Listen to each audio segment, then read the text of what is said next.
Hi, I'm David with EV World News. We talk about electric vehicles, green energy, and the stock markets. And I'm back today with our resident engineer, Mike Herzog, and a special guest today, chiming in from Italy, Niccolo Ferrari with Voltest. How you doing, Nick? I'm doing great. Thanks for having me here.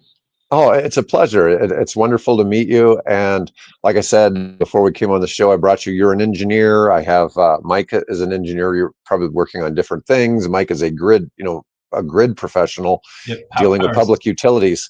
Yeah. But Mhm. and you're dealing with automobiles. Go ahead and just tell us a little bit about what Voltest does. Sure. So that's right. I'm an engineer and I was in the automotive industry. And when I was working there, I worked on some EVs. And I understood that the battery is the most important thing of a vehicle and it's the main driver of price, even in the used car market. And right now, the methods to assess the battery health are oftentimes very expensive and very time consuming, so very slow. So what Voltest is a solution to both time and accuracy, and of course also cost. So it's a professional kit that we provide to anyone who needs to check the state of health of an EV battery. It's an OBD-based solution, so you have a small OBD device which connects to any car. We provide an app, and in 2 minutes, you can run a quick scan and receive a Voltus report.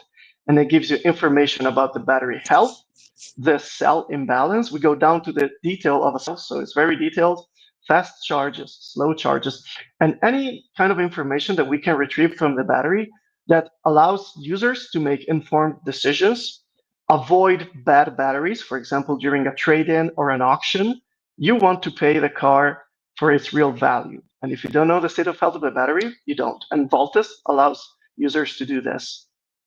Nice, nice. So I'm also familiar. So you do something kind of similar to Recurrent? They're one of your competitors? So they're not directly a competitor. The idea is the same. So provide information. In the world of diagnostics, sorry, there is two approaches. One is OBD based, so it's what we call VIN specific. So that means that we get the data directly from the car that you are testing, that real car, the real battery. Recurrent is more of uh, statistics and data driven solution. They don't really provide information based on the battery coming from that specific car, unless some very small exceptions. But they have very accurate statistical models. The main difference is that if there is a broken module or broken cell, if you don't use VIN specific solutions, you'll never be able to get it. Nice, nice, nice. So I saw looking at your LinkedIn that you went to college and looks like in Italy, right? And Correct. you did an internship at Ducati. Hmm. Tell Yep. us a little bit about that. What was that? What was that experience like? Oh, it was amazing. So I did a master's degree in racing car engineering, and during that time, during COVID, I had some spare time and started working on studying machine learning. A little bit before the AI craze started, right? So it still was called machine learning and not artificial intelligence or AI. And basically, I learned how to code and do analysis with machine learning models. And they called me, and I spent 6 months there to apply AI models and machine learning models on certain specific things. In my case, I focused a lot on the comfort of the motorcycles and how to parameterize comfort. So, how to define comfort, which is a very subjective thing, in an objective way. And so I was in the R&D. I was testing different motorcycles, having a panel of testers and volunteers give me their subjective feedback, analyzing the pressure of their legs and their buttocks on the motorcycles and trying to create a very precise and comfortable saddle. That was I had to do. That sounds like a really fun job. Yeah, it was and Ducati is a great company. It's a great place to be in. You know, Ducati's in Italy, right? That's correct. It's in Yeah. Bologna, and I live 45 minutes from there. So in the United States, people don't ride motorcycles quite like they do in Europe. I mean, I'm sure that motorbikes are pretty common compared to cars in your country. Would you say that's accurate? I mean, you lived in the United States some too, right? Yes, I spent various months in San Francisco, Alabama, and yeah, I didn't see many motorcycles there, to be honest. Sometime in Raleigh, but yeah, in Italy, motorcycles is often a means of transportation, and in the US, also the roads are large enough that everybody has a car. In Italy, if you go in certain cities like Rome, Milan, Genova, you would want a moped in some cases because it's so narrow and chaotic. So the motorcycle makes a lot of sense. So you can't drive a full-size Hummer through a lot of those cities? You could try. I don't guarantee that your rear view mirrors will still be there at the end of the day because you're probably going to smash them against concrete walls, but you could try. You could try. Yeah, I've always wondered when I've gone like to Los Angeles, when somebody has like a Suburban, how they're Hmm. parking that anywhere in Los Angeles because they have the most bizarre to me. So I live in Omaha, Nebraska, so I'm in the middle of Hmm. the United States, and it's probably more desolate than when you lived in Alabama. Okay, Hmm. so Okay. people we have big yards, and I have lots of parking, and I'm just saying it's just a whole different experience. I can just imagine going to cities in Europe where they were designed way before cars or anything people were thinking of and doing that. Well, Yeah, and of what course, you said what you said was right. I mean, our cities were built. My city, where I'm from, was built during the Roman Empire. So the structure is old and small. anyways, so then after Ducati, you went and worked at Ferrari for a while. What'd you do there? Yeah.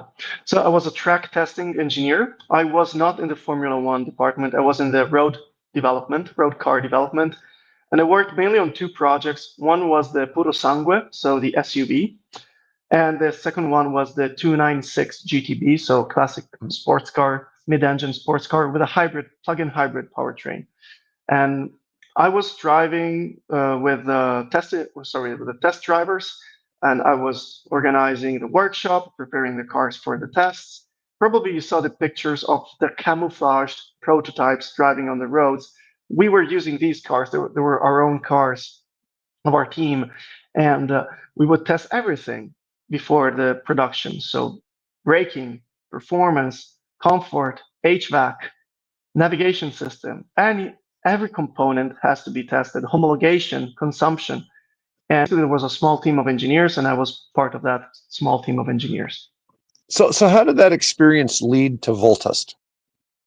So, as I said before, I saw firsthand the opportunities with electrification. And it's a thing that some people may like it, some people may not like it. Is going to be even bigger and probably is going to be 100% in probably 20 years. It's going to be 100% electric. We don't know. We're going to see, not in the short term. So I saw the opportunities and the problems that the electrification process and transition was bringing to the table. And during COVID, I started brainstorming about ideas related to this field because I wanted to create something of my own. And initially, actually, when I created the first startup, which was named Scout it was actually a procurement platform for automotive companies that were looking for new suppliers for the electric vehicles that we're going to develop. That was the first idea with which I created my company. Then, of course, as a startup, you listen to the market, you do pivot here, pivot there. And the last big pivot that we did was last year. After focusing a lot on circular economy of batteries, second life application of EV batteries, we built a marketplace for EV batteries, connecting the world of Oh, grid scale, which needs energy storage at an affordable price, and EV batteries coming out from the vehicles and scrapyards. From that, we understood that the big need as of now is in the first life, not the second life. Second life is very small. So that's why we decided to work on diagnostics, because the biggest problem right now is not what shall we do at the end of life is how do we treat these batteries during their first life, and how do we understand when they need to get replaced or scraped. So that's how it all started. It was a transition from different projects, which led us to creating Voltest last year. Well, it's definitely a needed service. I mean, it's you look at it both from, like you're saying, the dealers going to the auto auctions and buying vehicles, and then the end users wanting to buy a used EV. You have a certain amount of uncertainty. In fact, you know, that's probably the single biggest thing people worry. It's like, well, what if I get one and the battery go and get a used one? I've heard people talking about, oh, this EV already has 50,000 miles. The battery's about done. What's been your experience of what just your own thoughts on how long an EV battery should last? So looking at the data, Mhm. they last way longer than expected, to be honest. That does not mean that they are bulletproof. And that does not mean that if you find the faulty one, you won't pay $20,000 to replace the whole pack. These are realities, but the batteries are really well made. There's a warranty that is up to 8 years, and depending on the state you're in, it's either, I think, 100 or 120,000 miles, something like that. So manufacturers built these to last. My co-founder, Dave, he's got a 2013 Tesla Model S, and the battery pack, of course, has lower range, but it's still very well balanced. It's a very healthy pack. So, and that pack is probably 12 years old. So they're lasting a lot. There are some cars which are known to have had in the past some issues and recalls. Chevy Bolt some years ago had a huge recall on batteries. Mhm. The first generation Nissan Leaf without water cooling, liquid cooling, were very unreliable. But right now, if you buy an EV, your battery is going to last probably longer than you're going to keep the car. So it's very cool to see how well they are engineered. But there are some cases in which the battery degrades faster than it should, even in new cars. So we just tested at an auction 1 month ago a Model Y from 2022 with 40,000 miles, great shape, but there was a broken module in the battery. So that means a warranty recall, which for a dealer means that your car is sitting on the lot for months and you're losing money on that car. Got it. So even if there's a warranty, that's why you need Voltest, for example. Just to give you a brief example. So No, I've that got I've a very pertinent example. I'm an EV driver. I drive an Audi 2019 e-tron. I think my battery's starting to go. I don't think it's performing where it should be. I haven't run it through any tests. It's due to go into the dealership here. So if I was going to work with Voltest, how would that work from me as a consumer? Do I need to work with my dealership? Could I reach out to you guys individually? Kind of how would that work? Because this isn't a hypothetical. This is this battery is not, especially in colder weather where we're at in the country. It's a lot of ups and downs and everything, and it's down to for my estimation, 50% of what I think the capacity should be, or it's wow. capacity. So big degradation. It's starting to go there. Like I think this is extreme degradation down to an issue. And while I was just looking, my warranty is 8-year, 100,000 miles, so I'm still under battery warranty. But how would I work with you guys, or what would that process look like a Voltest in conjunction with me as the owner versus Audi versus whoever else might need to be involved with that? Well, there's a few ways. So as of now, we are building and you can find it even on our website, a Voltest certified network. And that includes all the dealerships and repair shops that use our solution and can provide the service to consumers. And so if you go on our website, you can see the network. We have dealerships in Utah, repair shops in Sacramento, or for example, in Massachusetts, Boston. In the Boston area, we have lots of companies using Voltest. So you can go there.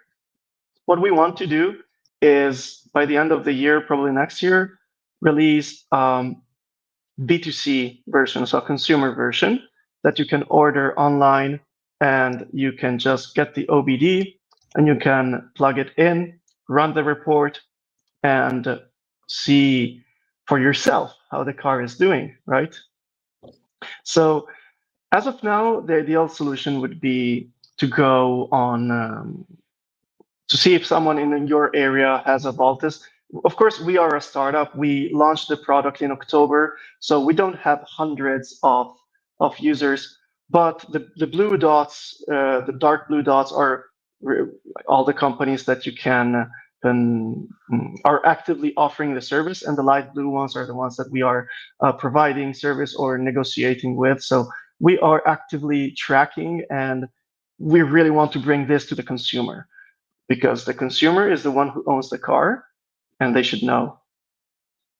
That's awesome, and that's where I was going with it. So it sounds like it's through certified people working with, get this out, help them understand it, how its applications. But eventually, your model is, I could go out, I could either order one of these for purchase that's going to come to me, I could rent one for however long the process is, come get my information, and then I can be equipped with that of, here's very specifically what is happening. Or similarly, I could take that device, if I'm looking at a new vehicle, I could run some of these tests myself and understand what's happening.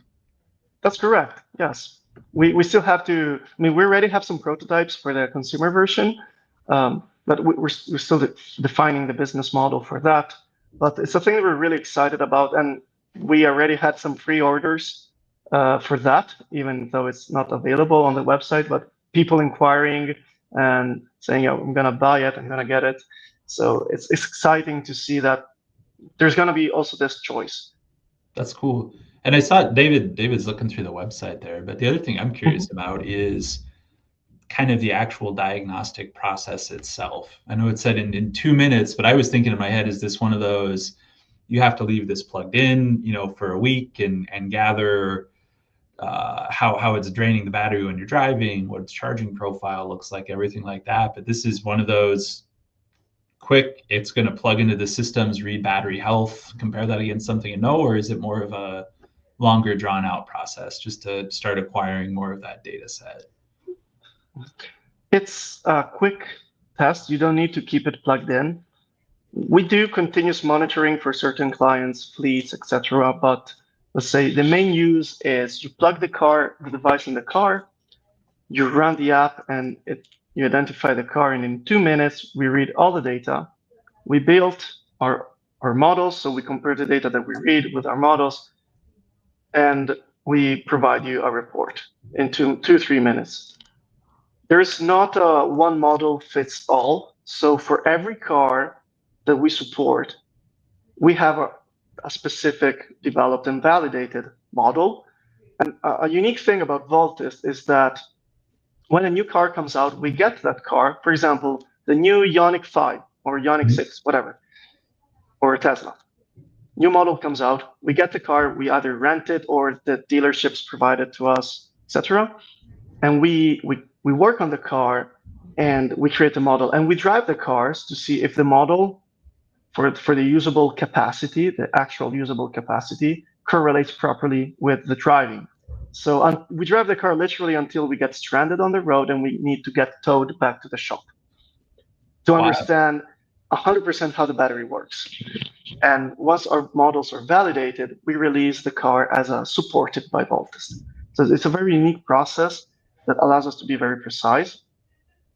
But this allows us to have a very precise model, but you only need the data of the battery. And you can try, we have users who did that. You can try to test the car at 30% of charge, 100% of charge, cold, hot weather. And the same car with these different external conditions always shows the same state of health, because it's independent of these. The state of health is what you can use the battery for, how long, so the capacity. That's cool. So it's you have that, and it's agnostic of any condition, anything like that, because you're digging down to the cell level, like way down in there to understand where those might be. Okay. Yeah, in most cases, yeah. So there's some real opportunity here for somebody who would want to purchase your kit and be a local service provider for this type of service in various cities. I mean, because there's hardly anybody. I mean, you got a few places that you say, and you got some that are coming soon. But there's a whole lot of opportunity here for somebody who wants to get out and hustle to make some money. Absolutely. So a thing that we saw is mobile service operations. So we have a few dealers who have Mm-hmm. mobile service, and we have offer this to customers. They drive to their house, and they do a tire change, wheel alignment, whatever they need, and then they provide the service. And we are always happy to have new ideas. And for example, this one about a side hustle. That would be really cool to see people doing that. As, for example, people are driving Uber after work to make some more money. Why not selling EV battery reports as a side hustle? And the cool thing is that it's super easy to use because you just need to connect an OBD device and press play on the app. It's really simple. I see you have EV Auto in Salt Lake City as one of your customers. Yeah. I like Alex. We've had him on the show before. Really? Awesome. Great guy. I mean, he really posts like crazy on LinkedIn. He's one of the, there's a few people in the EV space that really post a lot of stuff on LinkedIn. But he's interesting. I mean, the guy is a college professor, right?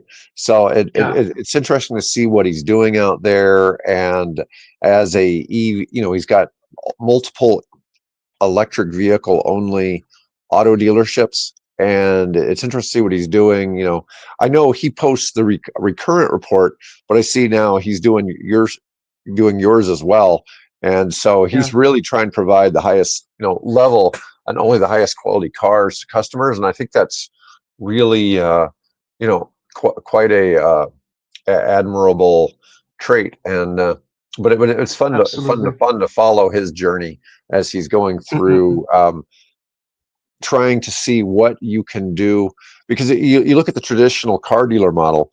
The EVs are a threat, okay, because they're taking away the service department, which is where they make so much revenue, because so many recalls or things like that are fixed by wireless software updates, right?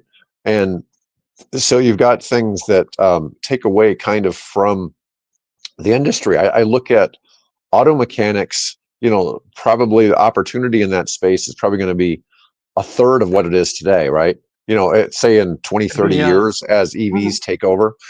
But your product provides some other opportunities, although it's quite limited. I mean, you're obviously not going to get your battery checked as often as you would, go get an oil change, right?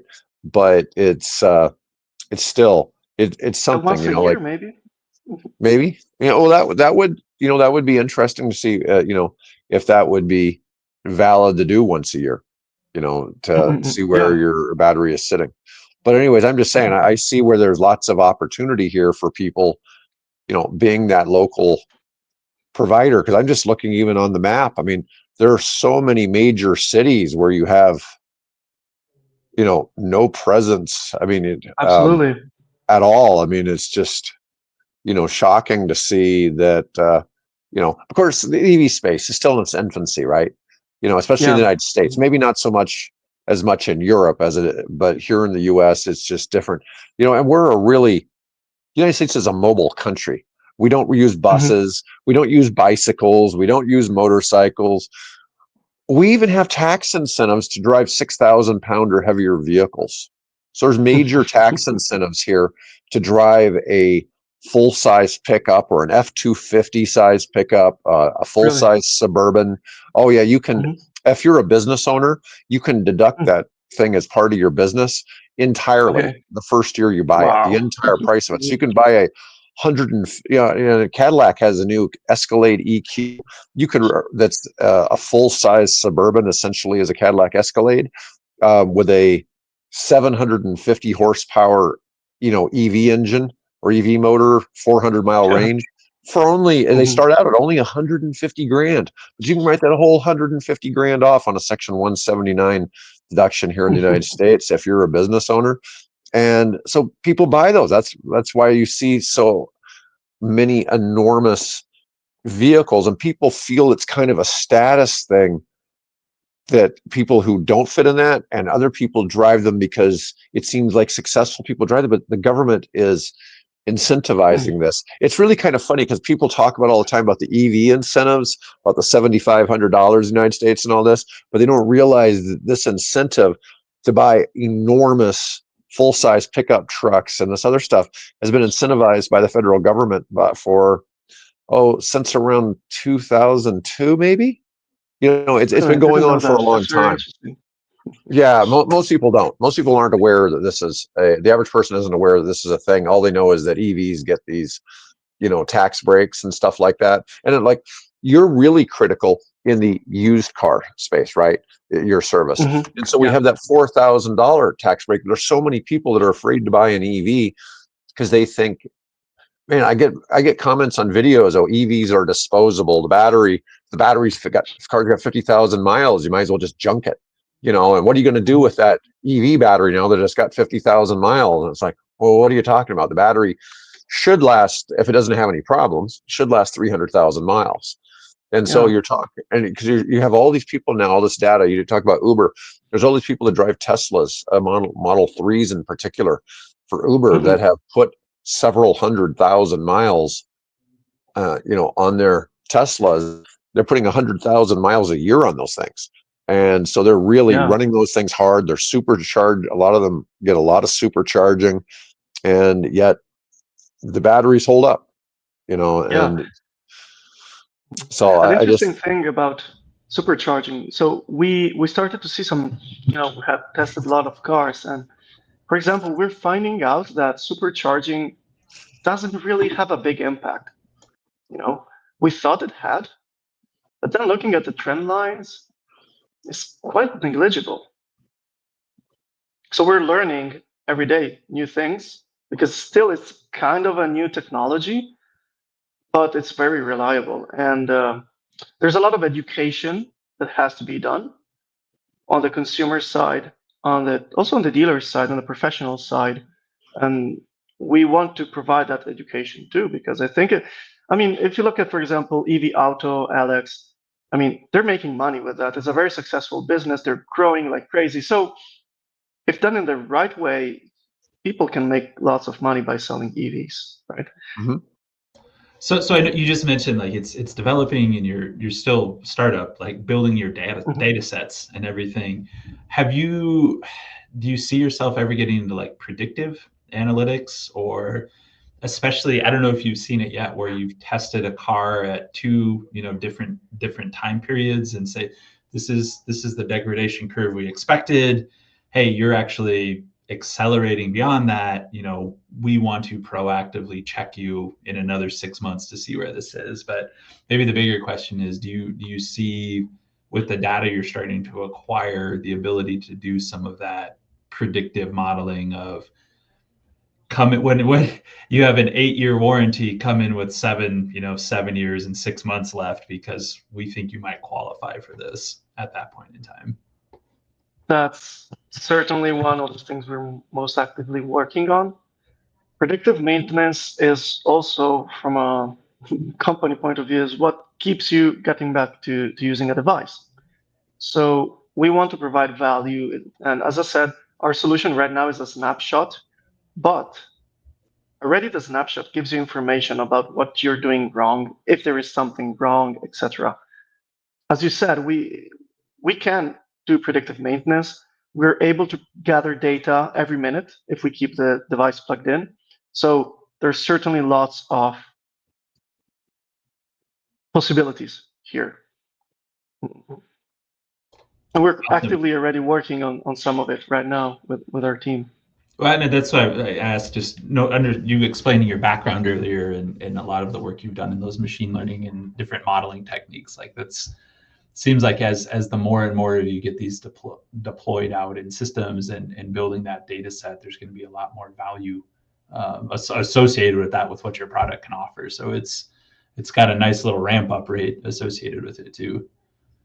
Yeah, and also for consumers, I think that's where the biggest value is going to be. The test is, of course, super interesting, especially in your case, for example, where you have fear of having a broken battery or something that's, let's say, having an abnormal behavior, but getting some more insight from your battery, from your driving, from your habits. That's where the real difference could be, both as a product and as a value for the consumer. I'm kind of curious from a statistical model. I've seen that it appears that EV batteries degrade about 1% every 13,000 miles, which I guess would be about 20,000 kilometers. Do you see, yeah, I mean, what is, as you've been doing this, what has been, what you've seen in that space? So I think that the trend is kind of accurate. Yeah. So some say every 1% a year, some others say every 20,000 kilometers. I think that's roughly accurate. Yeah. What we saw, and that's very interesting, is that there's lots of variance in the data. So if you look at how the batteries age, even from the same model and even same year, there's lots of variance between one vehicle and the other. So I think today I saw, because I received the reports when users generate them, I saw a car from 2019 with more than 90%, which is still, I mean, very good. And then I saw a 2021 with 84. So those are both healthy cars, very well balanced packs, etc. But the actual usable capacity that you have with one car is 7% more than the other one. So which one would you pay more for, and which one would you, want to drive? And I think that there is, of course, the degradation, but there's a lot of variance also. So if you look at the data, there is a degradation line, and then all the points are scattered like this, going downwards. So, like we all charge cell phones, right? And cell phones have essentially very similar battery mechanics to an electric vehicle. I constantly charge my phones to 100%. They don't need it. I never run them all the way down. I probably charge my phones way more. I start, they start getting below 75%. I stick it on the charger. I never know, when I might need to go for a long time without it. But it doesn't seem to degrade my phones at all. I mean, I would argue that my phones probably last, and my current phones are probably the longest I've ever had cell phones. I have two cell phones on different lines. They're both, I think, 21 models. They're both like 4 years old, and they have no degradation. Before that, it used to seem like after 2 years, they all were dying. I know Apple got sued for something over that, but it's still, there was some of that doesn't seem to happen anymore. It is. And I wonder with EVs. Yeah, that was on purpose. So. Yeah. So artificial aging.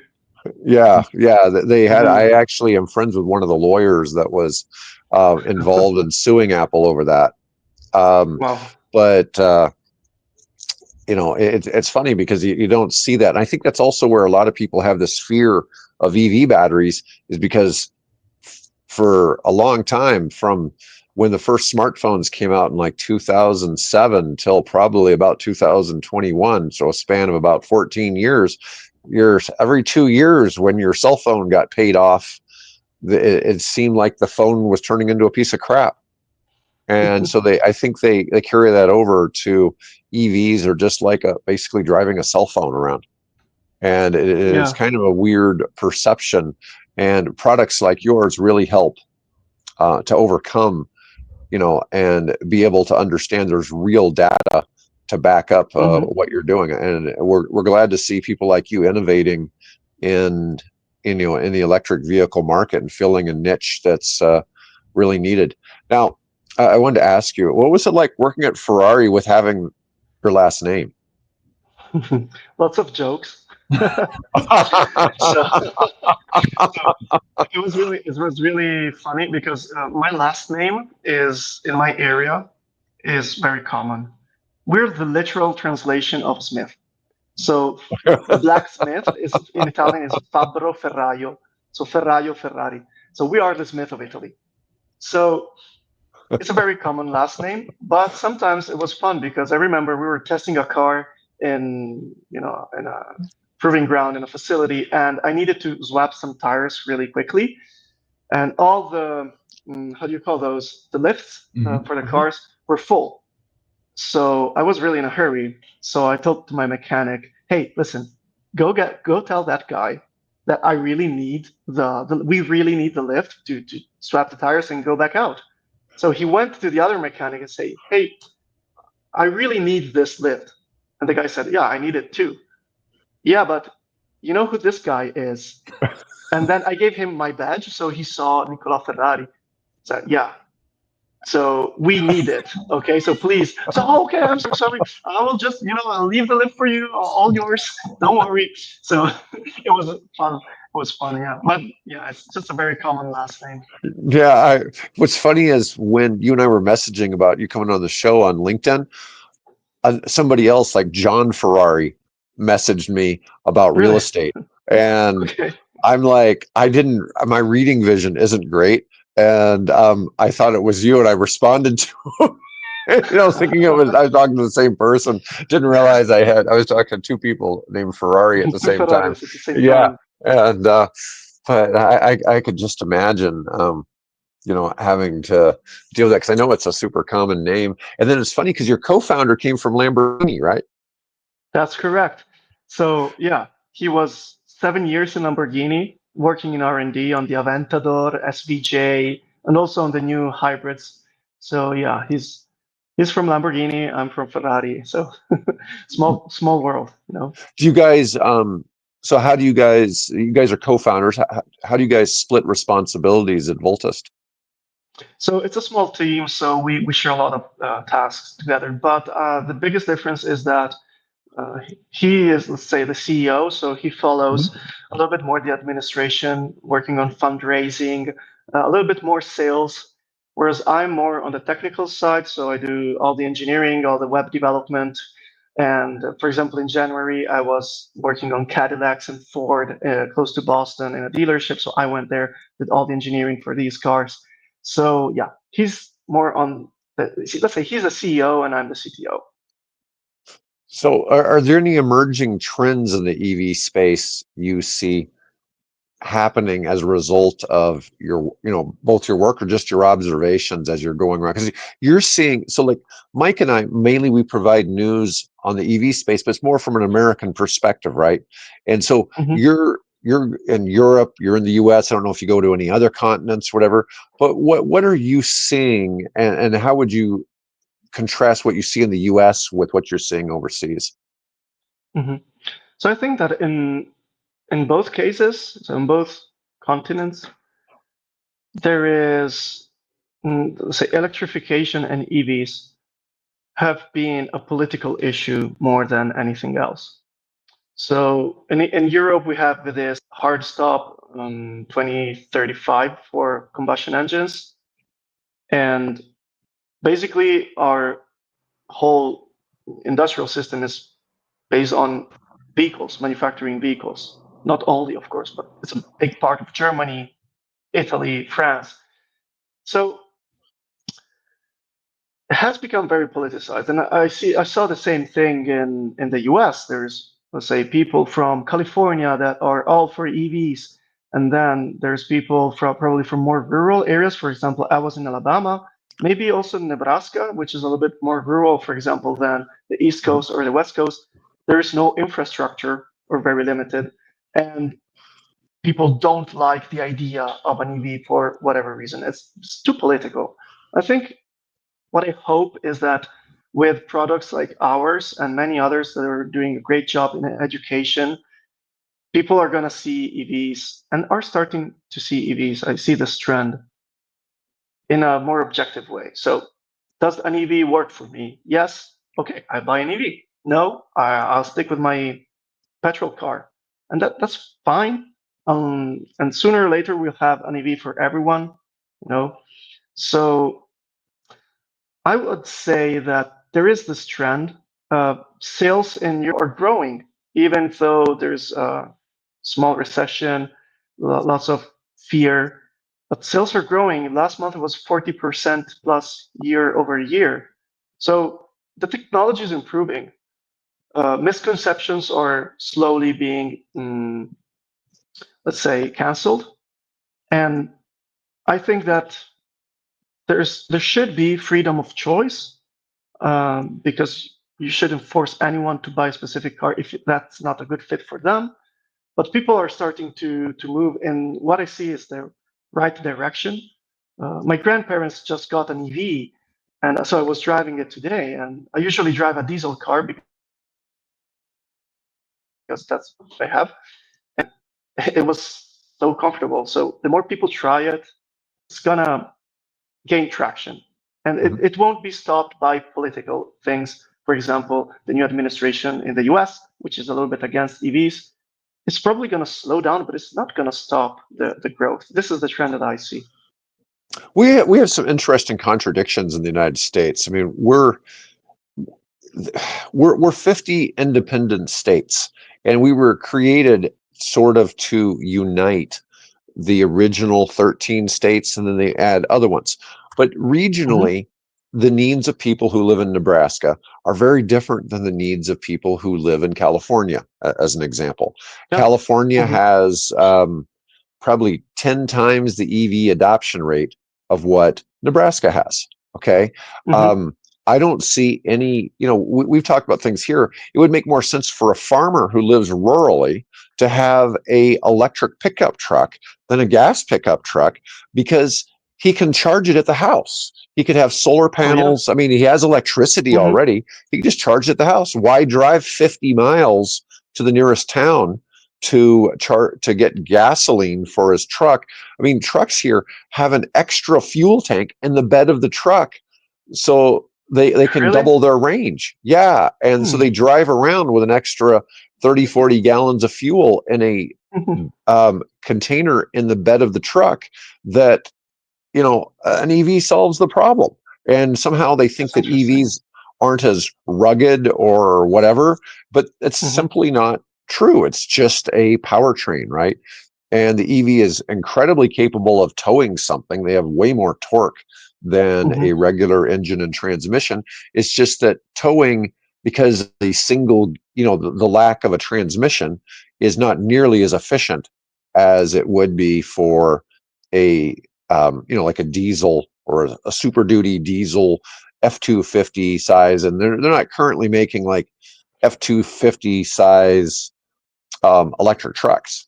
Okay. And then part of it is because when you're using that class of vehicle, you probably have a very high likelihood you're towing. That's one of the reasons why you're, buying that particular vehicle. That's the one area that EVs haven't addressed well yet. But I'm just saying that's such a limited part of the population. You're talking, one in several hundred people legitimately have that real concern, but it's interesting to see how political some of this.